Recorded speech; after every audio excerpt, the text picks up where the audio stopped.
রাজধানীর foreign service একাডেমিতে আছেন আমাদের সহকর্মী হাসিব বিল্লাহ। আমরা যুক্ত হয়েছি তার সাথে। হাসিব, বৈঠকের পর বৈঠক হচ্ছে, তারপরও মৌলিক অনেকগুলো ইস্যুতে এখন পর্যন্ত ঐকমত্য হচ্ছে না, কেন জানাবেন? এবং গতকালকে আশাবাদ জানিয়ে আজকে আবার ব্যর্থ হবার শঙ্কার কথাই বা কেন বলা হচ্ছে?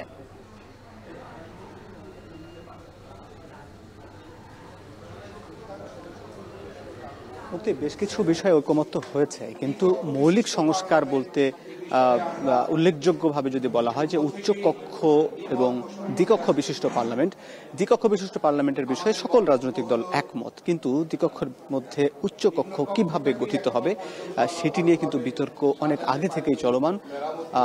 রাজনৈতিক দলগুলো নিজেদের অবস্থান স্পষ্ট করেছেন, তুলে ধরেছেন, মতামত দিয়েছেন। এর আগে উচ্চকক্ষ নিয়ে একাধিক বৈঠক হচ্ছে, গতকালকে ওইটি নিয়ে সমাধান হয়নি এবং আজকেও ঐকমত্যে পৌঁছানো যায়নি। এখন পর্যন্ত দুপুরের বিরতির আগ পর্যন্ত 11টা থেকে যে বৈঠকটি শুরু হয়েছে, উচ্চকক্ষ নিয়ে সব রাজনৈতিক দল মতামত দিয়েছে, কিন্তু বিএনপির বরাবরই অবস্থান যে সংসদ সদস্যদের মাধ্যমে বা সংসদ সদস্যদের যে রেশিও সেটির মাধ্যমে উচ্চকক্ষ গঠিত হবে। কিন্তু ঐকমত্য কমিশনের যে প্রস্তাব ছিল সেখানে সারা দেশের প্রাপ্ত ভোটের আলোকেই উচ্চকক্ষ গঠন হবে, এটি নিয়ে কিন্তু এনসিপি, জামাত সহ বেশিরভাগ রাজনৈতিক দল একমত। কিন্তু এদিকে বিএনপি এখানে দ্বিমত পোষণ করছে এবং বিএনপির সঙ্গে বেশ কয়েকটি দল রয়েছে।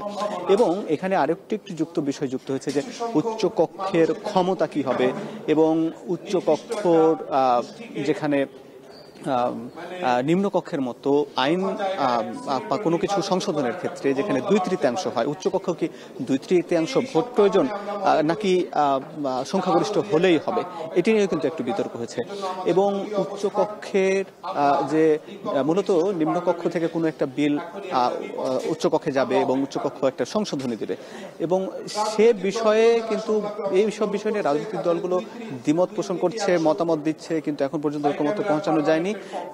ঐকমত্য কমিশন বলছে যে আগামী রোববার একটি তারা রুলিং জারি করবে, অর্থাৎ ঐকমত্য কমিশন একটি সিদ্ধান্ত নেবে। এখন পর্যন্ত যেহেতু রাজনৈতিক দলগুলো এই বিষয়ে দ্বিমত পোষণ করছে, সুতরাং এটি বিষয়ে দ্বিমত রয়েছে এবং আজকে আরো 2টি বিষয় নিয়ে আলাপ হচ্ছে। এখন সংবিধান সংশোধন বিষয়ে আলাপ হচ্ছে এবং নারীদের আসন নিয়ে আলাপ হচ্ছে। এই ছিল মুক্তি এই ঐকমত্য কমিশনের খবরাখবর। আমরা আরো জানাতে পারবো আপনাকে পরে ঐকমত্যের বিষয়ে কোনো সিদ্ধান্ত আসলে। হাসিব বিল্লাহ যুক্ত ছিলেন রাজধানীর ফরেন সার্ভিস একাডেমি থেকে।